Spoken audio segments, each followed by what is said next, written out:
Masih ada yang belum join ya? Ya, Pak. Ya, Pak. 1-2 aja, Pak. Siapa? Udah absen belum dia? Belum, Pak. Ini lagi dihubungin, Pak.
Kita mulai aja ya. Ya, Pak. Iya, Pak. Saya doang yang kelihatan videonya.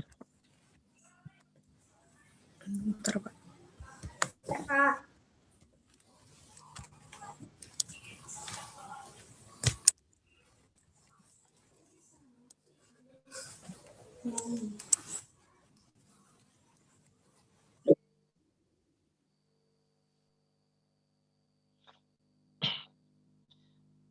Kemarin gimana hasil ujiannya, UTS-nya?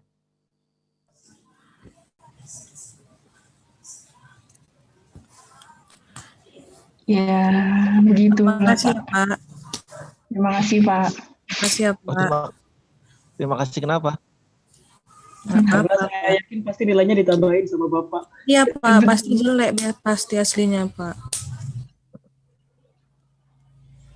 Apa kasih nilai apa adanya aja ya kalisnya? Supaya kalian Jangan, semangat. Pak. Sudah diinput jadi nggak bisa diubah. Ya udah nanti di UAS-nya saya kurangin lagi kan, gampang kan? Jangan, Pak. Udah setelah UTS makin susah, Pak, makin absurd, Pak. Iya, Pak. Gimana nanti dikurangi, Pak, nilai kami udah nggak tahu lagi lah, Pak. Iya loh, Pak. Mata kuliah lain nilainya gimana? Bagus-bagus nggak? Enggak, Pak. Ya Allah, Pak. KSK itu paling bagus, Pak. Iya, Pak. Kenapa? AKSK paling bagus. Enggak, Pak, saya bukan AKSK. Tapi ada yang lebih jelek, Pak. Banyak. Pak, banyak. Advan ya? Iya, Pak. Ya, Pak. Iya, itu, Pak. Advan juga diupload di itu, sudah diupload di mana? Udah, Pak. Portal. Udah, Pak. Oh, siapa dosennya Advan? Bu Iin. Iin Indrawati? Iya, Pak. Iya, Pak. Beliau baik loh. Alhamdulillah. Amin. Itu juga kayaknya ditambah juga sih, Pak. Iya, Pak. Itu rata-rata berapa Advan? Bentar, Pak. 60-an. 68, Pak. 68. 68,7, Pak. Oh, bagusan AKSK dong ya. Iya, makanya, Pak. Ya, Bapak, makanya. Kalau kelas lain AKSK gimana nilainya kelas lain? Rendah-rendah. Di rata-rata berapa? Ini Nggak tahu kalau ya. kalau Di bawah. misalnya di data sama yang angkatan gitu, Pak, nilai AKSK yang paling rendah yang tingginya gitu, Pak. Rendah yang paling tinggi gimana maksudnya sih? Misalnya gimana ya kata-katanya? Misalnya di matkul lain misalnya kayak AKL bisa 98, 100 gitu ya, Pak. Kalau AKSK yang paling tinggi dari setiap kelas itu 86, Pak. Dari satu angkatan. Oh, kelas kalian 85 ya kalau nggak salah ya. Iya, Pak. Oh, paling rendah berapa satu angkatan? Belum didata sih, Pak. Masih dalam itu. Itu dalam pencarian. satu angkatan di data gitu ya? Iya, Pak. Kan ada timnya, Pak. Oh, itu artinya masing-masing kelas ada nilainya terus kemudian dikirim ke PJ angkatan gitu ya? Iya, Pak. Dikirim ke pendidikan angkatannya, nanti dilihat yang paling rendah baru kayak dibuat intensif gitu lah, Pak. Oh Kalau gitu. jadi. Kalau nilainya masih kurang nanti di ini apa namanya? Digenjot gitu ya, ada semacam tes atau les atau apa gitu ya? Iya, rencananya tapi masih AKL sih, Pak. Soalnya AKL itu di kelas lain itu banyak yang 20 gitu, Pak. Ada yang 20, 30 gitu, Pak, nilainya. Itu diupload di internet di portal. Iya, Pak. Ya benar. Iya. Iya. Tapi kan portal yang lihat cuma satu orang, Pak. Makanya data gitu, Pak. Terus mau dibuat intensif gitu dari angkatan. Tapi baru AKL, Pak. Bukan. Yang lain itu kayak masih. Yang nilai-nilai 20, 30 itu mungkin ini kali infonya baru nggak lewat portal kali. Atau udah lewat portal? Udah di portal, Pak. Udah di Teman portal. saya 15, Pak. Teman saya 25, Pak. Ada yang dapat 15, Pak. Teman saya di portal. 28, Pak. Itu cara ngangkatnya gimana? DO dong dia? Kurang ngerti, Tahu Pak. juga, Pak. Masih ada UAS, Pak. Mana tahu 100, Pak, UASnya. Iya, Pak. Amin. UAS palingnya 20 dia kali ntar. Astagfirullahaladzim. Jangan gitu. Masih dosen baik-baik sih, Pak, kayaknya. Iya, Pak. Tapi Pasti banyak yang 100 juga loh, Pak. Makanya. Iya. Ada yang Aneh 100. gitu sih, Pak. Banyak, Pak. Banyak. Oh, Kawan saya 3. beda dosen kali ya. Iya, Pak. Iya, Beda. Memang pintar, Pak. Oh, anaknya emang pinter. Apa dosennya yang pinter? Buiin yang baik, Pak. Kan pintar dong, Pak. Nggak, maksudnya dosennya pinter ngajarin gitu loh. Iya, Pak. Oh, gitu ya, ada yang. Oke. Iya. Udahlah. Tapi kalau kelas kalian gimana? AKL di rata-rata berapa tadi? 6 berapa tadi rata-ratanya? 67,8, Pak. Iya bagus dong. Bagus segitu, Pak. Ya di bawah 60 ada tapi teman-teman. Ada, Pak. Ya udahlah. Itu dinamika di stan gitu ya, penuh dengan apa namanya itu, deg-deg apa namanya itu, penuh dengan was-was. Shock terapi, Pak. Shock terapi. Ada pressure, Pak, kuliah di stan. Dulu juga gitu ya, Pak, berarti? Memang dari dulu penuh tekanan gitu, Pak? Atau Dari dulu, bukan tekanan, apa ya? Pressure. Apa sih itu namanya? Target. Apa aja, Pak? Ini apa namanya? Deg-degan aja nunggu nilai gitu loh. Itu namanya apa ya? Tekanan sih menurut saya enggak. Orang dulu saya belajarnya kalau mau ujian doang. Sorry ya. Saya belajar. kan Jangan beda, Pak, ditiru. otak manusia, Pak. Ada yang memang jenius gitu kayak Bapak. Enggak lah. Banyakan stan saya lihat biasa-biasa aja anak stan. Zaman saya itu suka main bola, main apa PS. Kalian masih suka main PS enggak nih cowok-cowok nih? Si Vicky Pak, suka banget Pak Vicky. Suka Pak kalau ada. Oh, kalau ada berarti kalian nggak main PS ya? Hebat Udah enggak kali. Pak. Udah enggak Pak. Oh, dulu saya itu ketika Sabtu Minggu itu PS sewa 2 hari dari pagi. Dari malam Minggu sampai Minggu malam. Itu full tuh. Sampai pegel TV-nya. Saya nggak bisa nonton TV. TV-nya dipakai buat nonton PS. TV-nya bareng-bareng. Oke ya. Gini, sekarang untuk yang presentasi kali ini kan ada 2 yang presentasi. Ya kan, ada 2. Masing-masing presentasi setengah jam ya maksimal ya, setengah jam. Artinya setengah jam presentasi, setengah jam diskusi. Kan ada 2 kan, yang 2 kelompok yang present kan. Jadi pas tuh, 2,5 jam. Oke ya. Dimulai dari sekarang kelompok berapa nih? Kelompok 5 dulu ya. 5 betul kan? Iya Pak, kelompok 5. Iya, silahkan. Izin share screen Pak.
Oke, selamat siang teman-teman. Assalamualaikum warahmatullahi wabarakatuh.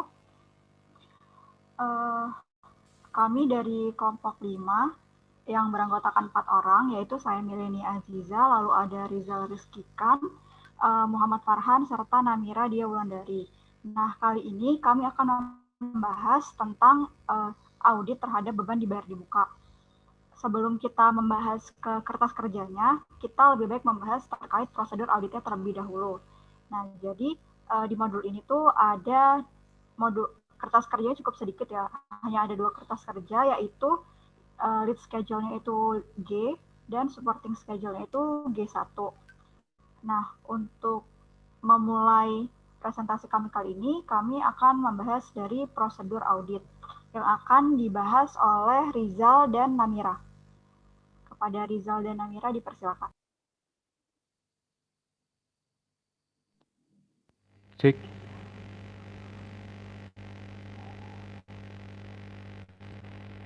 Cek. Assalamualaikum warahmatullahi wabarakatuh. Apakah suara saya masuk? Terdengar jauh. Iya. Oke. Dimulai dari prosedur audit sewa dibayar di muka. Yang pertama meminta daftar sewa dibayar di muka dan cocokkan dengan saldo menurut buku besar. Kita dapati ini di buku 1 halaman 108. Jenis bukti audit yang jenis bukti auditnya yaitu inspeksi, mencocokkan dengan buku besar dan daftar-daftar sewa dibayar di muka. Kemudian asersi yang diuji adalah existent, apakah transaksi ini benar-benar ada atau tidak, completeness, kemudian valuation. Tujuan auditnya ada existent, completeness, akurasi, dan detail tie-in. Kemudian prosedur audit yang kedua, periksa surat kontrak sewa atau range agreement untuk perjanjian baru, sedangkan untuk perjanjian lama, lihat ke kertas kerja tahun sebelumnya. Indeksnya kami temukan di buku 1 halaman 108 dan 242. Jenis bukti auditnya masih sama, inspeksi, Kemudian asersi yang diuji ada existence dan completeness. Tujuan auditnya juga sama, existence dan completeness. Kemudian yang ketiga, periksa kebenaran perhitungan sewa dibayar di muka untuk tahun berjalan dengan memperhatikan periode berikutnya. Periode berlakunya masa sewa tersebut. Lakukan rekonsiliasi dengan biaya sewa di pos laba rugi. Ini akan ada di indeks kertas kerja G. Kemudian jenis bukti yang digunakan yaitu rekalkulasi, memastikan kembali penjumlahan dari klien, kemudian ada vouching, memeriksa dari catatan ke bukti. Dan asersi yang diuji ada existence, apakah benar-benar ada, completeness, kemudian valuation, apakah jumlah yang tertera sudah benar, kemudian tujuan auditnya ada existence, completeness, dan akurasi. Kemudian yang keempat, periksa bukti pembayaran atas penambahan sewa dibayar di muka dan pastikan bahwa penambahan tersebut disetujui oleh pejabat yang berwenang. Kami tidak menemukan indeksnya, jadi kami kosongin. Kemudian jenis bukti auditnya ada inspeksi, asersi yang diuji ada valuation and allocation, apakah sudah atau apakah benar penilaiannya atau tidak. Kemudian ada completeness, existence, dan tujuan auditnya adalah existence, completeness, dan detail tie-in. Kemudian masuk yang kelima, pisahkan antara biaya kontrak jangka pendek dengan jangka panjang. Kami juga tidak menemukan indeksnya. Kemudian jenis bukti auditnya inspeksi, asersi yang diuji ada completeness, valuation and allocation, serta right and obligation. Tujuan auditnya ada completeness dan cut off. Masuk ke yang keenam, untuk kontrak sewa jangka panjang, lakukan konfirmasi atas jumlah yang masih berlaku. Indeks tidak ada. Jenis bukti audit yang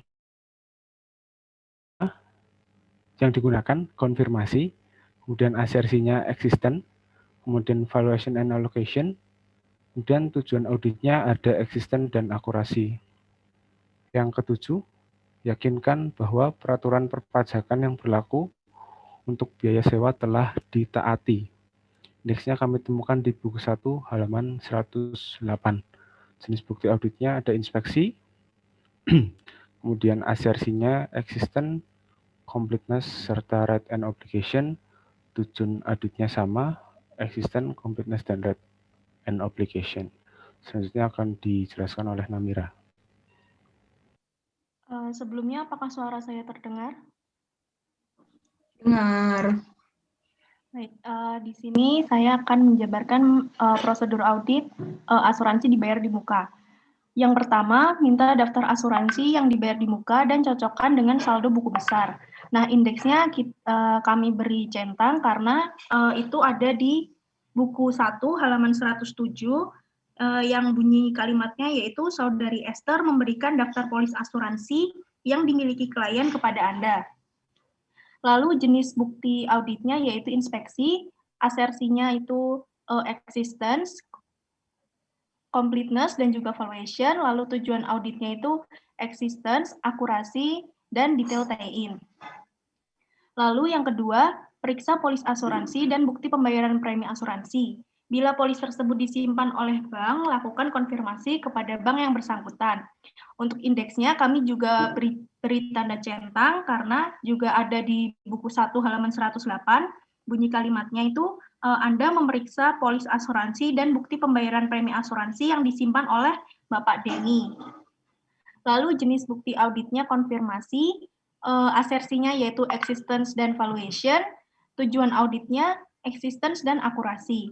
Kemudian yang ketiga, periksa kebenaran perhitungan premi asuransi yang dibayar di muka dan biaya asuransi untuk tahun berjalan dengan memperhatikan periode berlakunya polis asuransi tersebut. Indeksnya ada di kertas kerja G1, nanti akan kami jelaskan. Lalu jenis bukti auditnya yaitu vouching, asersinya valuation, tujuan auditnya akurasi, cut off, dan juga classification. Kemudian prosedur audit yang keempat, pisahkan antara biaya yang mempunyai masa manfaat jangka pendek dengan yang jangka panjang. Di sini kami beri indeksnya itu kosong. Kenapa? Karena kalau kita lihat dari informasi ini, kita itu tidak menemukan informasi yang menjelaskan mengenai prosedur audit tersebut. Lalu jenis bukti auditnya inspeksi, asersinya valuation, dan juga tujuan auditnya adalah classification. Kemudian yang kelima, perhatikan kecukupan jumlah asuransi atau segala macam kerugian yang timbul. Hal ini harus dihubungkan dengan pemeriksaan atas persediaan dan aset tetap. Bila pertanggungan asuransi tersebut tidak mencukupi, masukkan poin ini sebagai salah satu manajemen letter point. Di sini indeksnya juga kami kosongkan karena tidak ada informasi lebih lanjut yang menjelaskan mengenai prosedur audit ini. Lalu jenis bukti auditnya adalah prosedur analitis, asersi yang digunakan yaitu valuation and allocation, kemudian tujuan auditnya yaitu classification dan akurasi. Selanjutnya akan dilanjutkan oleh Rizal.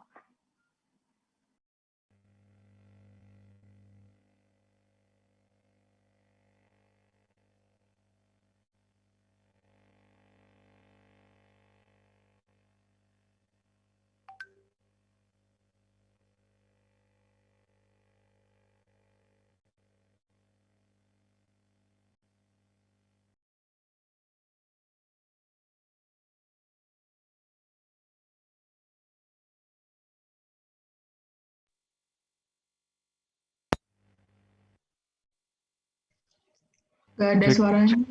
Cek. Nah, Apakah sudah? Oke, terima kasih.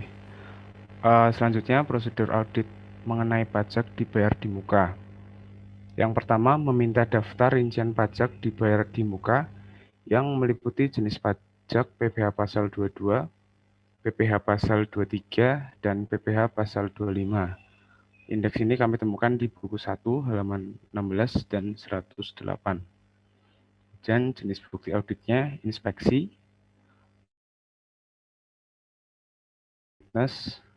tujuan auditnya sama eksisten dan completeness.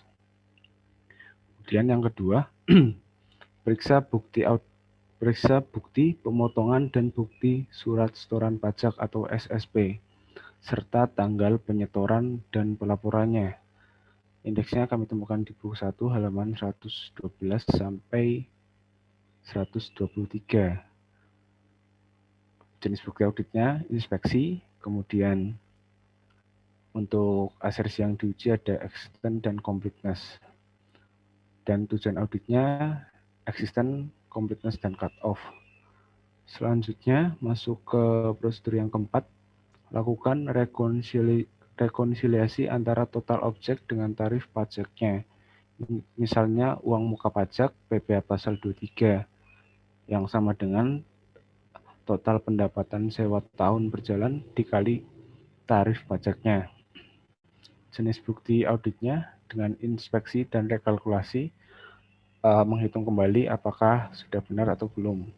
Kemudian asersi yang diuji ada eksisten, completeness, valuation, dan right and obligation.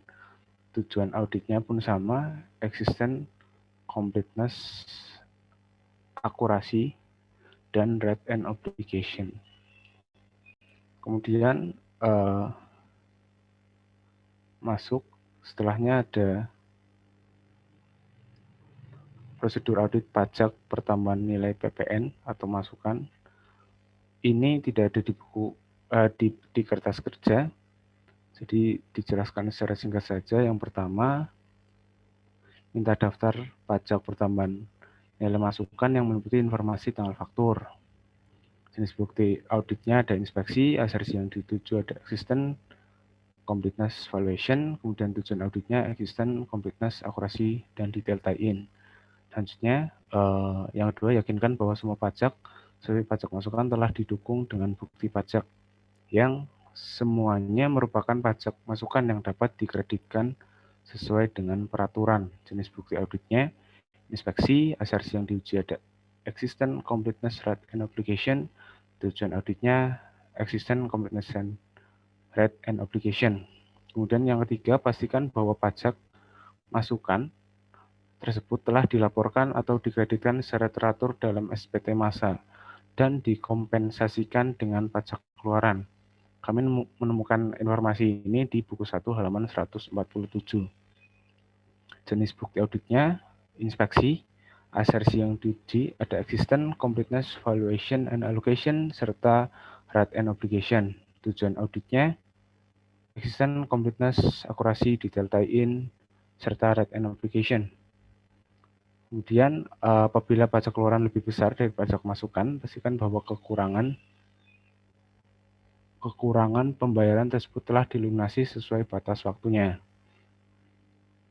Jenis bukti auditnya ada inspeksi, kemudian asersi yang dituju, existence, completeness, valuation, and allocation. Tujuan auditnya ada existence, completeness, akurasi, dan detail tie-in. Kemudian masuk ke prosedur yang keempat, apabila ada perbedaan saldo bersih, pajak masukan dikurangi pajak keluaran, antara buku besar dengan SPT massa, pelajarilah sebab-sebabnya, terutama untuk saldo pertanggal neraca. Jenis bukti auditnya dengan prosedur analitis, asersinya yang diuji, existence dan completeness, tujuan auditnya existence dan completeness. Kemudian masuk ke yang kelima, pelajari semua surat koresponden dengan kantor pajak, terutama untuk permohonan restitusi karena kelebihan pembayaran pajak masukan. Tujuan bukti auditnya, inspeksi, asersi yang diuji adalah existence, completeness, right and obligation, serta tujuan auditnya existence, completeness, serta right and obligation. Pastikan apakah semua permohonan tersebut disetujui, dan bila ada faktor pajak yang tidak disetujui oleh kantor pajak, jenis bukti auditnya, prosedur analitis, asersi yang diuji ada existence dan completeness. Kemudian tujuan auditnya ada existence dan completeness. Itu dari prosedur audit dari modul 5. Kemudian kita akan menjelaskan kertas kerja G1 yang akan dibahas oleh Namira. Baik, selanjutnya kita masuk ke kertas kerja G1. Di kertas kerja G1 ini membahas mengenai asuransi dibayar di muka. Nah, yang pertama, asuransi dibayar di muka itu yang di soal ini ada 4, yaitu di bangunan, peralatan kantor, kendaraan bermotor, dan juga persediaan barang. Lalu nilai polisnya juga ada di buku 1 halaman 108, yaitu perusahaan mengasuransikan aset tetapnya sebesar 1.200.000.000 dan persediaan barang dagangan sebesar 1 miliar. Lalu premi yang dibayar, bangunan itu ada 1 juta, peralatan kantor ada 500.000, kendaraan bermotor 1 juta, persediaan barang dagang 500.000. Nah, di sini kita melakukan vouching ke neraca. Apakah jumlahnya itu sudah tepat 3 juta? Nah, setelah kita lihat ke neraca, nah itu di asuransi dibayar di muka itu jumlahnya sudah tepat 3 juta. Lalu kita kembali lagi ke kertas kerjanya. Di situ periodenya itu, periode seluruh asuransinya, itu mulai dari 1 Januari 2012 sampai 31 Desember 2012. Prosedurnya yaitu cut off. Kemudian di soal itu ternyata PT Peta ini hanya mencatat pembayaran premi asuransi pertama. Maka dari itu asuransinya itu belum dibebankan gitu, yang sudah lewat 1 tahun itu belum dibebankan. Maka dari itu beban asuransinya itu sama dengan premi yang dibayar karena periodenya itu tepat 1 tahun, yaitu bangunan sebesar 1 juta, peralatan kantor 500.000, kendaraan bermotor 1 juta, dan persediaan barang 500.000. Nah, kalau kita jumlah, yaitu jumlahnya sama, yaitu 3 juta. Di asuransi dibayar di muka ini sebenarnya ada jurnal koreksi karena perusahaan si PT Peta ini belum melakukan jurnal pembebanan. Nah, jurnal koreksinya nanti akan ada di kertas kerja G. Untuk selanjutnya, kertas kerja G akan dijelaskan oleh Milen dan juga Farhan. Oke, setelah tadi kita bahas kertas kerja G1 yaitu supporting schedule, sekarang kita masuk ke kertas kerja utama di modul beban dibayar di muka ini. Jadi indeks G yaitu kantor. Nah, jadi di peta-peta ini mempunyai 4 beban dibayar di muka, yaitu ada asuransi dibayar di muka, sewa dibayar di muka, pajak dibayar di muka, dan perlengkapan kantor. Nah, prosedur yang pertama kali kami lakukan adalah, kan untuk angka-angka ini sudah ada di soal, jadi kami memastikan lagi ke neraca, yaitu dengan cara menelusuri ke neraca saldo 2012. Ini di sini kita lihat untuk saldo asuransi dibayar di muka pas 3 juta, lalu ada sewa dibayar di muka 20 juta, lalu perlengkapan kantor 5.917.500, sehingga kalau jumlah 28.917.500. Nah, saya akan membahas terkait asuransi dibayar di muka dan sewa dibayar di muka. Untuk asuransi dibayar di muka sudah kita cocokkan ke neraca, yaitu saldonya cocok 3 juta. Setelah itu kita mendapatkan hasil dari kertas kerja G1 tadi, kalau asuransi dibayar di muka ini belum ada pembebanannya. Nah, tahunya dari mana? Itu ada di buku 1, di sini ada kata-katanya. Jadi, klien hanya mencatat pembayaran premi asuransi itu pertama kali untuk tanggal 1 Januari 2012. Jurnalnya itu baru asuransi dibayar di muka pada kas besar. Sedangkan kalau kita lihat di kertas kerja G1 tadi, kan periodenya itu berakhir 31 Desember. Jadi bebannya itu harusnya 3 juta, sebagaimana yang sudah dijelaskan oleh Namira tadi. Sehingga kita harus melakukan jurnal koreksi atas saldo asuransi dibayar di muka ini yang belum dilakukan pembebanan. Nah, koreksinya, jadi kan kalau usulannya, jadi awalnya itu untuk beban asuransi itu belum ada jurnal. Asuransi dibayar di muka senilai 3 juta, sehingga usulan koreksi yang kami ajukan yaitu beban asuransi pada asuransi dibayar di muka senilai 3 juta. Ini sudah kami tulis di catatan pemeriksaan. Sehingga untuk saldo asuransi dibayar di muka per akhir tahun itu akan 0 gitu per auditnya. Selanjutnya itu untuk sewa dibayar di muka. Jadi kalau untuk sewa dibayar di muka ini ada 2 koreksi. Saya akan menjelaskan salah satunya. Jadi peta-peta, kalau kita lihat di sini di soalnya sewa dibayar di muka, peta-peta ini belum melakukan pemotongan atas PPh 4 ayat 2. Sehingga kalau kita lihat di sini usulan koreksinya itu belum ada jurnalnya, jadi peta-peta itu belum mencatat pemotongan, jadi belum memotong. Akhirnya si PT Bogorland tadi berjanji untuk mengembalikan kelebihan pembayaran sebesar PPh tersebut dan diperhitungkan pada bulan berikutnya. Jadi PT-Peta akan menerima pembayaran dari PT Bogorland sehingga debitnya itu piutang, sedangkan kreditnya adalah utang PPh karena uang yang diterima tadi itu akan disetorkan kepada Direktorat Jenderal Pajak sebagai pembayaran PPh, sehingga jurnalnya adalah piutang lain-lain pada utang PPh sebesar 2 juta. Nah, utang PPh-nya ini akunnya bisa utang PPh 4 ayat 2 gitu. Lalu untuk karena jurnal awalnya itu tidak ada, jadi jurnal koreksinya kami mengambil dari jurnal seharusnya, yaitu piutang lain-lain pada utang PPh sebesar 2 juta.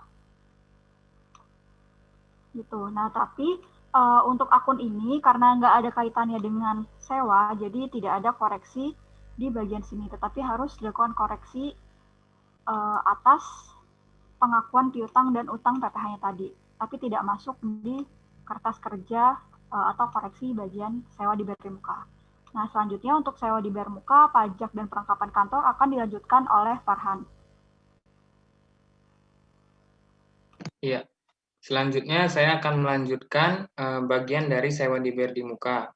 Nah, di kertas kerja kita lihat bahwa seperti yang dijelaskan Milen tadi, kita sudah melakukan vouching ke neraca dan didapatkan hasilnya untuk saldo 2012 yaitu 20 juta.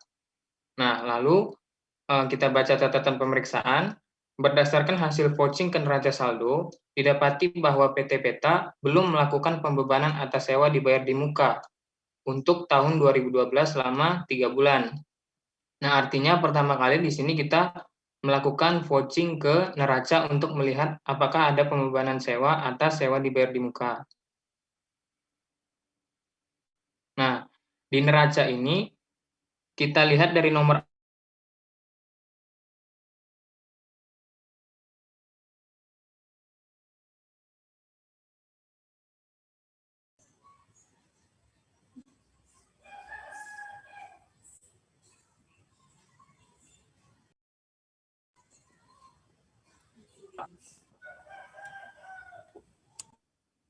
ke soalnya.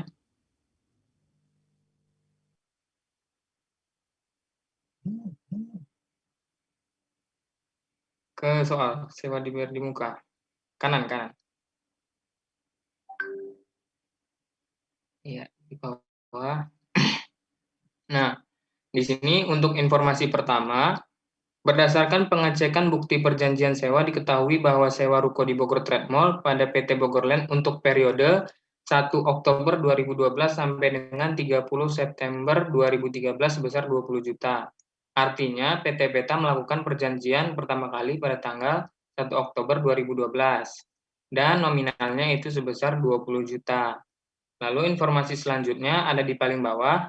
Selain itu juga ditemukan bahwa klien sampai dengan tanggal 31 Desember 2012 belum membuat jurnal untuk pembebanan sewa tahun 2012. Nah, artinya setelah tadi kita melakukan vouching dan ternyata tidak ada akun beban untuk pembebanan atas sewa dibayar di muka ini, artinya cocok dengan keterangan yang ada di soal. Nah, artinya kembali ke catatan. Nah, artinya kita harus melakukan pembebanan selama dari bulan Oktober sampai bulan Desember. Nah, ke usulan koreksi. Nah, pada tanggal 31 Desember 2012, jurnal awal yang dicatat PT Peta itu tidak ada. Seharusnya jurnal yang dicatat untuk pembebanan ini adalah beban sewa pada sewa dibayar di muka sebesar 5 juta. Nah, usulan jurnal koreksi kita yaitu beban sewa pada sewa dibayar di muka sebesar 5 juta. Nah, kembali lagi ke G. Nah, selanjutnya kita akan membahas tentang pajak dibayar di muka. Ya. Di kertas kerja didapatkan saldonya 0 dan telah dilakukan vouching dan hasilnya juga 0. Ya, kembali ke catatan.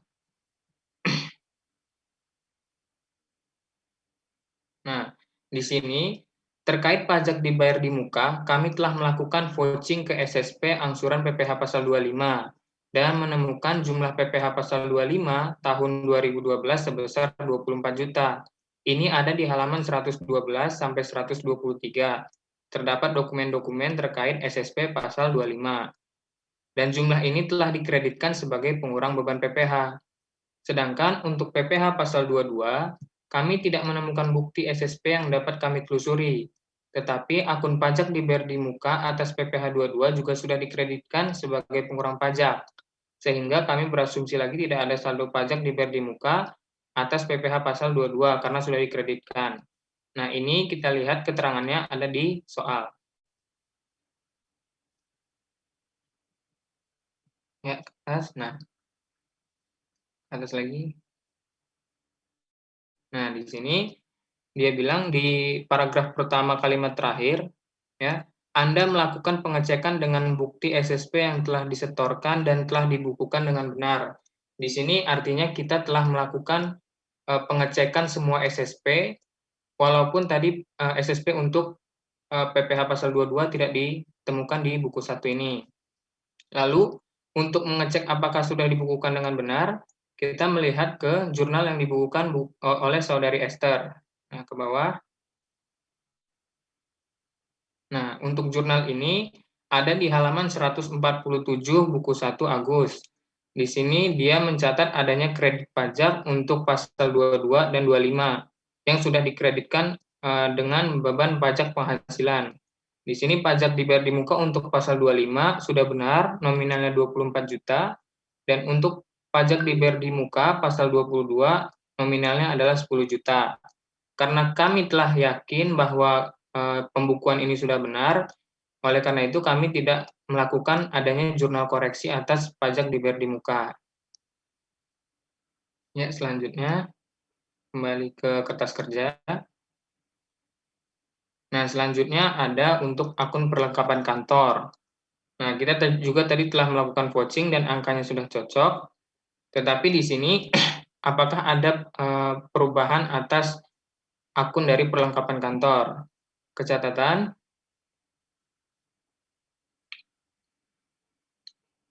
Nah, berdasarkan pemeriksaan terhadap neraca saldo, ditemukan saldo beban perlengkapan sebesar 1 juta, sedangkan selisih antara saldo perlengkapan awal dan akhir sebesar 1.582.500. Nah, pertama-tama kita melakukan vouching untuk melihat apakah ada beban perlengkapan dan apakah saldonya benar sebesar 1 juta. Kita lihat ya, dengan nomor akun 830-09 benar perlengkapan kantor sebesar 1 juta untuk tahun 2012. Selanjutnya, kembali ke catatan.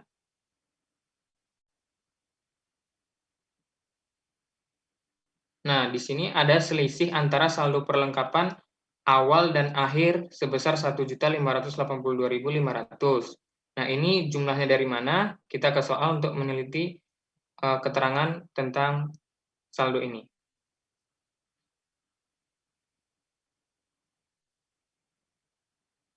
Nah, dikatakan di sini di kalimat terakhir, Anda mengetahui bahwa perlengkapan kantor pada 1 Januari 2012 dan 1 Januari 2012 adalah 7.500.000. Selanjutnya kita ke neraca untuk melihat saldo 31 Desember. Nah, saldo 31 Desember sebesar 5.917.000.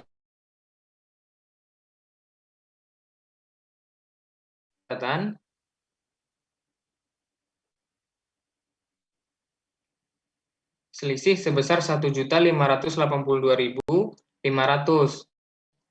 Nah, kita meyakini, kelompok kami meyakini bahwa angka yang dari persediaan saldo awal dan akhir ini adalah saldo yang benar, karena di dalam soal,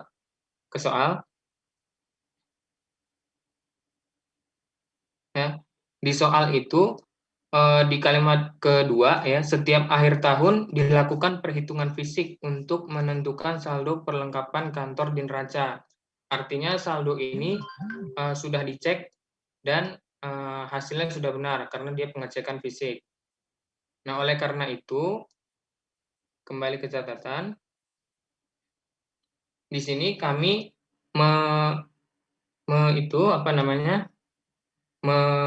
meyakini bahwa PT Peta ini salah mencatat adanya selisih di antara 1.582.500 dengan 1 juta dan dibebankan ke beban lain-lain. Nah, asumsi kami yang pertama itu PT Peta salah mencatat beban perlengkapan menjadi beban lain-lain seperti yang telah saya sebutkan. Yang kedua, asumsinya tidak ada pembelian perlengkapan kantor sepanjang 2012. Nah, kita ke usulan koreksi. Nah, untuk jurnal awal yang dicatat oleh PT Peta, tadi kita memperkirakan bahwa beban yang dicatat, selisih beban yang dicatat sebesar 582.500 dicatat ke beban lain-lain. Dan untuk sisanya sudah benar, beban perlengkapan kantor 1 juta dan perlengkapan kantor di kredit sebesar 1.582.500. Padahal jurnal yang seharusnya yaitu beban perlengkapan kantor pada perlengkapan kantor sebesar 1.582.500.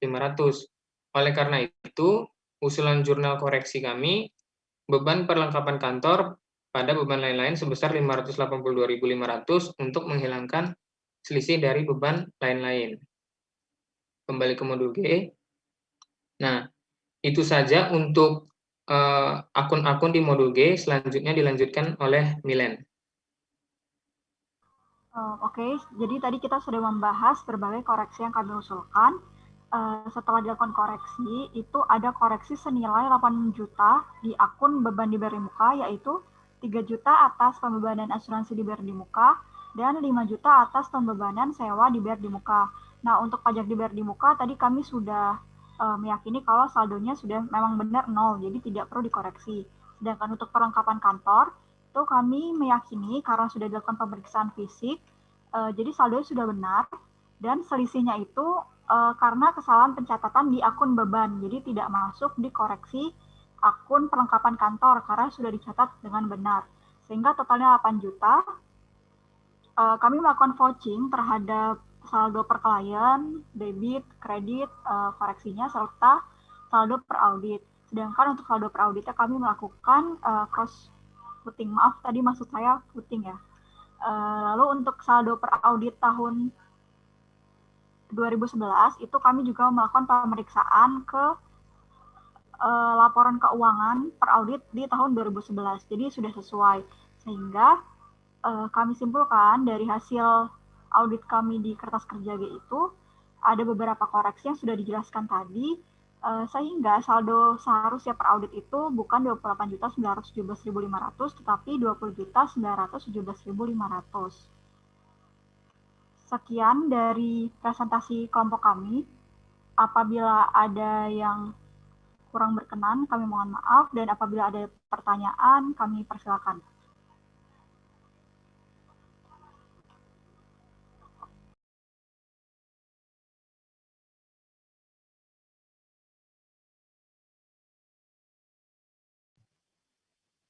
Izin mau nanya.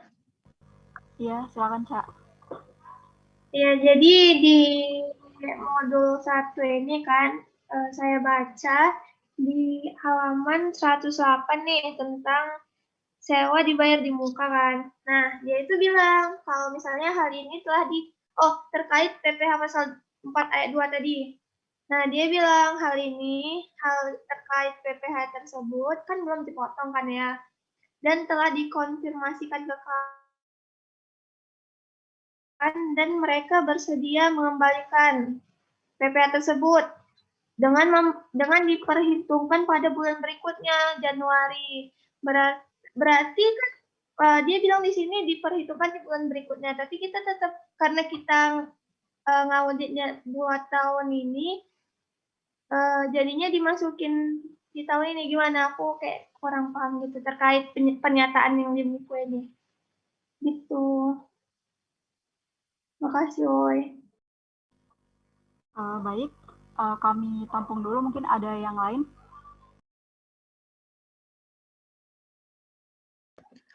Aku boleh nanya nggak yang tentang prosedur audit? Boleh. Kalau di modul ini, kalau ada kata-kata detail DTI, nah itu ciri-cirinya apa sih di prosedurnya? Gitu aja.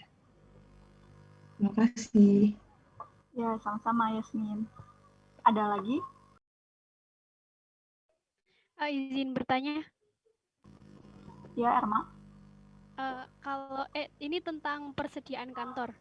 Kalau misal ditemukan perbedaan antara yang tercatat klien sama audit, tapi sifatnya tidak material, apakah perusahaan harus melakukan adjustment? Ya, terima kasih. Oke. Ada lagi?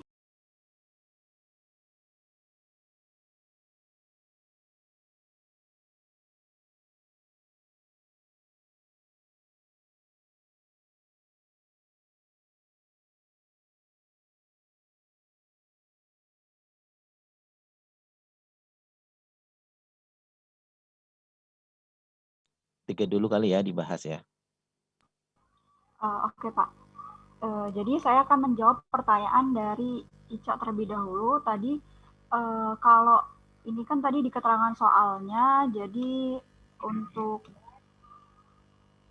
di sini ya, sewa dibayar di muka itu kan PT Peta belum memotong.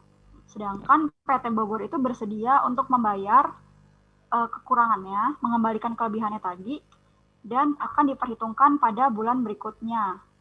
Nah, kalau yang kami pahami, jadi kenapa sih di tahun ini kita tetap harus melakukan koreksi?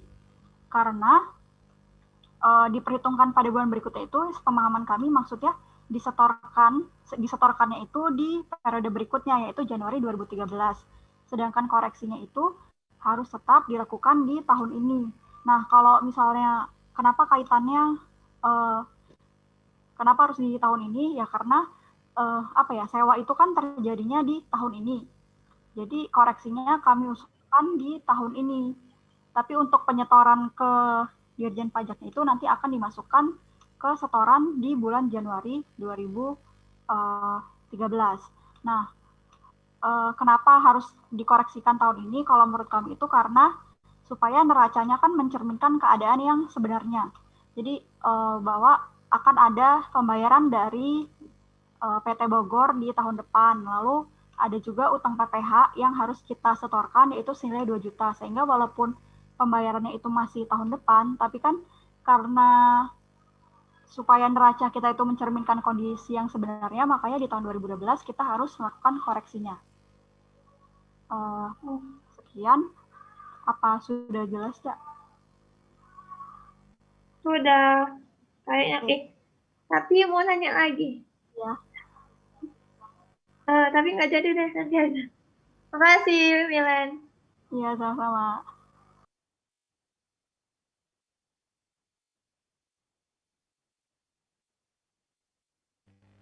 Oke,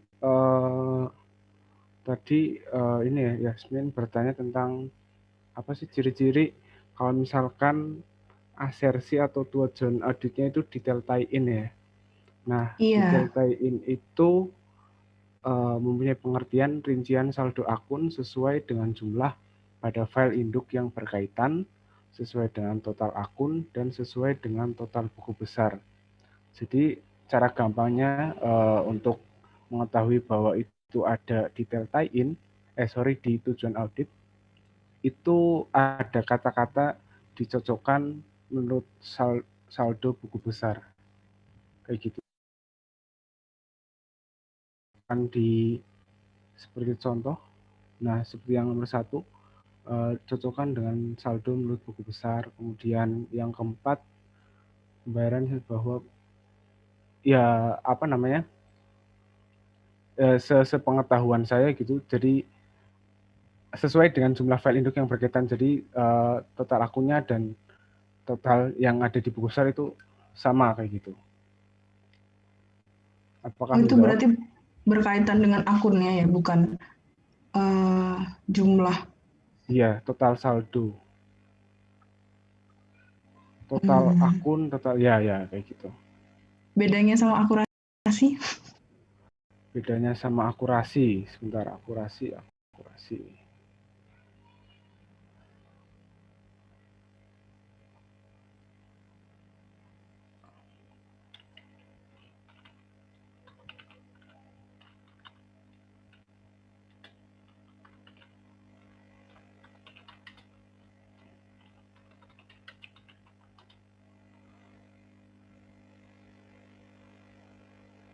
Kalau misalkan akurasi menurut saya, mungkin teman-teman kalau misalkan saya salah bisa dikoreksi, itu memastikan kalau transaksi itu diperkirakan sudah didokumentasikan dengan baik, kemudian perhitungannya benar, jumlahnya tetap, dan diklasifikasikan berdasarkan jenis transaksinya.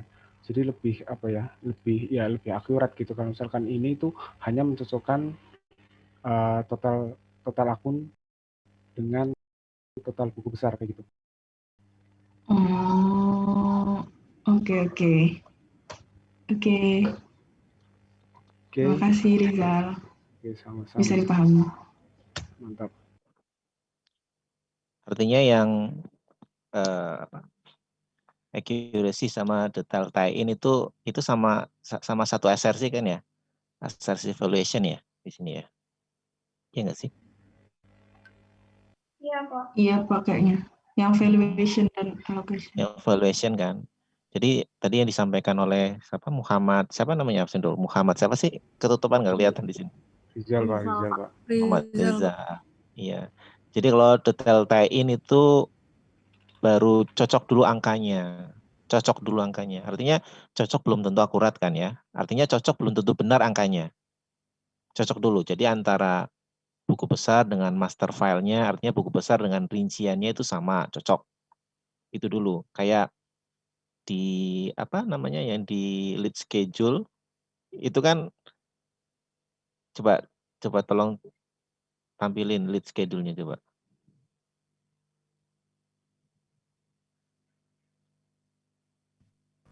Ini Pak. Nah, ya. Misalnya asuransi dibayar di muka itu kan 3 juta itu kan. 3 juta itu di sini bilang sesuai dengan saldo neraca saldo. Sesuai dengan neraca saldonya. Itu detail tie-in masuk, termasuk masuk dalam bagian detail tie-in. Mungkin di apa namanya diperdalam lagi, cocok dengan rincian asuransi dibayar di muka itu kepada asuransi apa aja gitu kan. Itu di mana di audit program kan kelihatan. Coba audit programnya munculin di prosedur auditnya. Nah itu, minta daftar-daftar atas aja. Ya udah itu aja nggak apa. Minta daftar asuransi. Nah itu, daftar. Daftar kan artinya lebih dari satu lah ya umumnya ya. Ya kan, daftar asuransi apa, asuransi cocok nggak dengan buku besar? Ini baru ngomong apa? Cocok, baru ngomong angkanya cocok. DTI. Apakah angkanya sudah benar? Belum tentu. Gitu ya. Nah, untuk memastikan benar berarti kita ngomong mengenai apa? Keakuratan. Nah, itu baru ngomong mengenai accuracy. Kira-kira seperti itu ya. Kalau detail TN baru cocok dulu deh. Belum sampai dalam. Benar atau enggak nih angkanya. Kira-kira seperti itu. Bisa dipahami ya teman-teman? Bisa Pak. Iya Pak. Bisa Pak. Pak. Ya silahkan dilanjut. Izin menjawab pertanyaan dari Erma tadi. Pertanyaannya itu kalau saldo kesalahannya itu tidak material, apakah tetap dikoreksi? Nah, menurut kelompok kami itu tetap dikoreksi. Kenapa? Karena kemungkinan saldo yang tidak ditemukan itu lebih besar lagi itu juga ada gitu. Apa?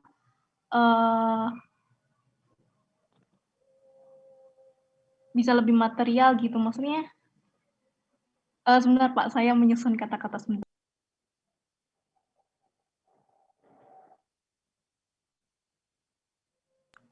Ya, jadi intinya tuh kalau ada kesalahan walaupun dia itu tidak material itu tetap dikoreksi karena takutnya itu nanti ada kesalahan-kesalahan lain yang kalau semisal jumlahnya material itu yang jumlahnya itu tidak material tapi ditemukan namun tidak dikoreksi malah nantinya itu menambah jumlah kesalahan yang semakin material. Apakah bisa diterima? Atau mungkin bisa ditambahkan Pak atau gimana? Saya sedikit menambahkan mungkin kalau kenapa harus dikoreksi karena kan misalnya terus juga ini Pak mungkin salah satu alasannya karena ketika auditor melakukan audit itu kan memilih beberapa sampel misalnya itu seperti di akun piutang itu kan kita sudah memilih aset akun-akun yang memiliki transaksi yang besar juga gitu jadi biasanya kalau misalnya ditemukan karena sudah memilih sampel yang bagus juga, itu langsung kita koreksi. Seperti yang sudah dikatakan Amira tadi, karena kan nggak mungkin juga kita mendeteksi 100%. Jadi selama ada yang kita temukan, itu lebih baik dikoreksi supaya bisa berjaga-jaga kalau ternyata ada kesalahan yang belum ditemukan oleh auditor. Menurut kami begitu mungkin nanti bisa dikoreksi oleh Pak Johan. Coba. Pertanyaannya dari siapa tadi ya? Erma ya. Coba sekilas Erma, pertanyaanmu apa tadi? Sekilas saja. Kalau semisal ada kesalahan tapi dia imaterial, apakah perusahaannya itu harus melakukan adjustment? Itu Pak, tentang perlengkapan kantor. Oke, iya. Ya, ada lagi yang mau menambahkan komentar?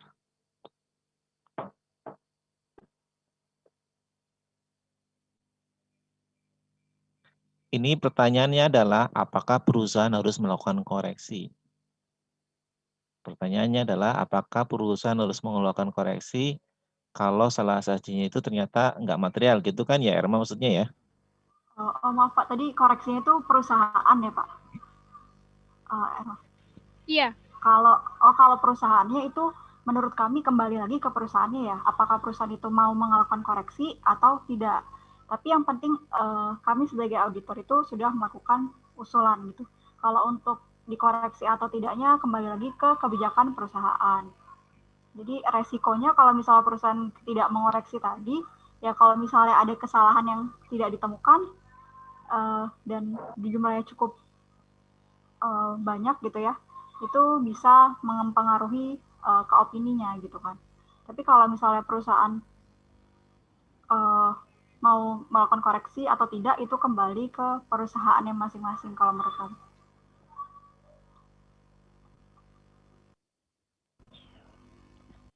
Gimana yang lain? Jadi gini ya, apa namanya? Oke, yang barusan disampaikan sama Milen ya. Ya, secara substansi seperti itu. Jadi gini, beda antara apa namanya konsekuensi ya antara auditor dengan perusahaan. Gitu ya. Auditor dalam hal ini sebenarnya kalau bahasa gampangnya itu hanya sekedar memberikan penilaian auditor. Sudah dikasih kunci jawaban, auditor sudah ngasih kunci jawaban dalam bentuk apa? Kalau dalam hal ini kunci jawabannya usulan koreksi. Itu kan kunci jawaban tuh. Lah si perusahaan mau pakai kunci jawaban itu atau tidak. Intinya gitu loh. Gitu ya. Auditor ketika mengaudit dia punya pakem. Artinya pakem sebagai dasar menerbitkan opini. Yaitu apa? Materialitas. Punya pakem.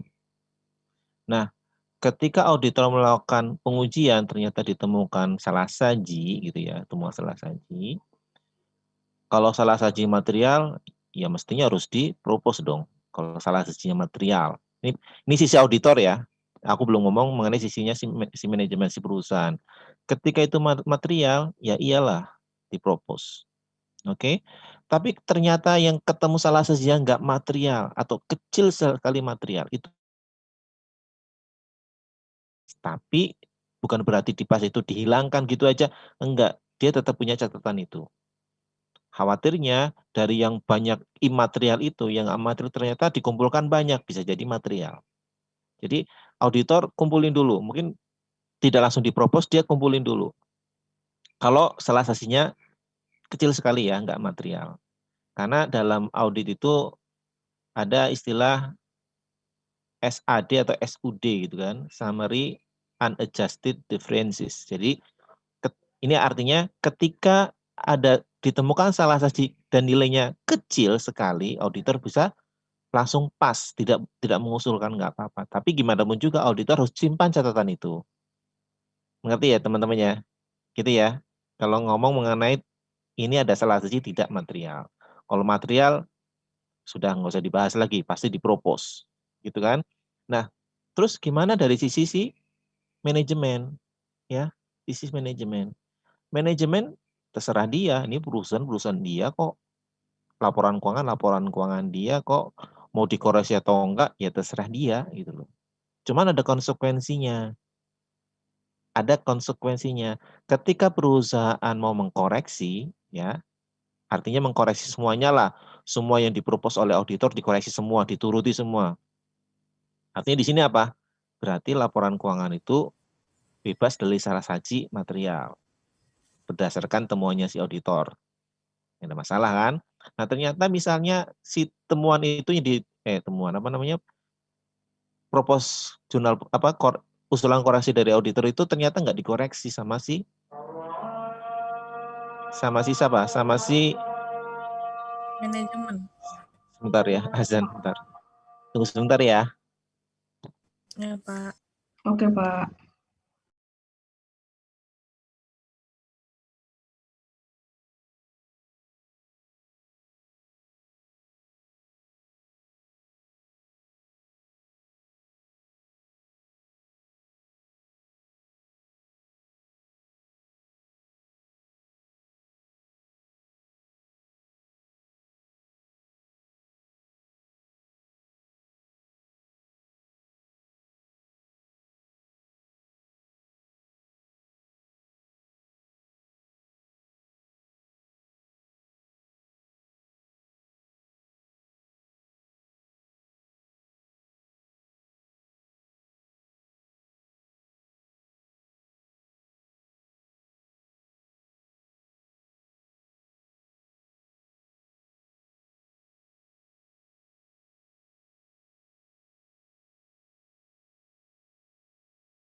Sampai mana tadi ini ya? Oh ya, sampai ini ya kalau nggak salah. Ketika audit. Jadi jurnal koreksi itu kan disampaikan ke manajemen itu kan. Nah, manajemen itu terserah mau mengkoreksi atau tidak, gitu kan. Mau mengkoreksi atau tidak, entah yang dikoreksi menurut audit, menurut manajemen material atau tidak material, itu urusannya si manajemen. Lepaskan aja manajemen seperti itu, gitu ya. Tapi auditor kasih warning gitu loh, kasih warning. Ini apabila yang dikoreksi itu, yang tidak dikoreksi, ya. Kalau dikoreksi karuan ya, selesai masalah ya. Apabila yang tidak dikoreksi itu ternyata melebihi nilai materialitas yang ditetapkan oleh si auditor, ya sudah, auditor kasih opini apa? Tidak wajar, selesai. Gitu aja. Laporan keuangan tetap sesuai dengan yang dikoreksi oleh si manajemen. Berarti artinya apa? Artinya laporan keuangan itu ada salah satunya. Ya itu urusannya manajemen, nggak apa-apa. Tapi di cover letternya, di laporan auditornya, auditor ngomong bahwa laporan ini tidak wajar. Nah, seperti itu loh. Semua orang baca cover letternya, berarti orang akan apa? Orang akan tidak mempercayai laporan keuangan. Artinya seperti itu kan.